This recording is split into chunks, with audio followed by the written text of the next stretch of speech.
міне мен сіздерге бүгін балаларға қазына атты жетісу кітапханасынан жарық көрген балаларға қазына атты ертегілер кітабын алып келіп отырмын. Сіздерге мен қазір Дәуіт неге ұялды деген ертегі оқып берейін. Ертегіні жақсы көреміз ба балалар?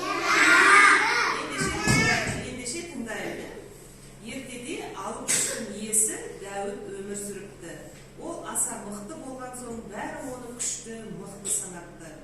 Жәндіктердің бәрі онымен дос болғысы келіпті. Бірде құмырсқа үлкен дән тауып алып, жалғыз өзі әуреленсе де дөңнің үстіне шығара алмапты.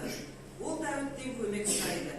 Дәуіт, маған мына дәнді дөңнің басына шығаруға көмектесші, дейді құмырсқа. Көрмей тұрсың ба, мен бұлшықеттерімді шынықтырып тұрмын деп көмектеспей қояды.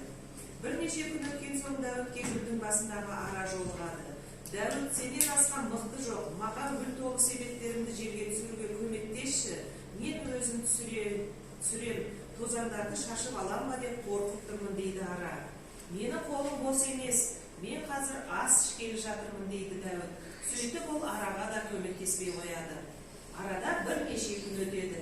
Дәуіт, сенен асқан күшті ешкім жоқ, маған үйіме төсеніш қылу үшін шөпті жеткізіп салуға көмектесші, дейді шегіртке. Сонда Дәуіт, менің уақытым жоқ, ұйқым келіп тұр, саған көмектесе алмаймын, дейді. Ормандағы жәндіктердің бәрі көмек сұраса да Дәуіт ешкімге көмектеспей қойыпты. Содан кейін жәндіктер Дәуіттің күштілігінен не пайда, ол ешкімге көмектеспейді деп жақтырмапты.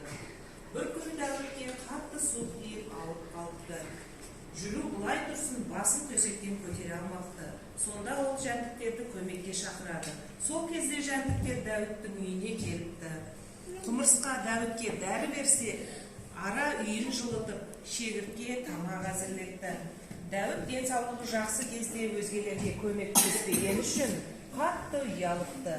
Содан бері Дәуіт жәндіктердің бәріне жәрдемдесетін болды.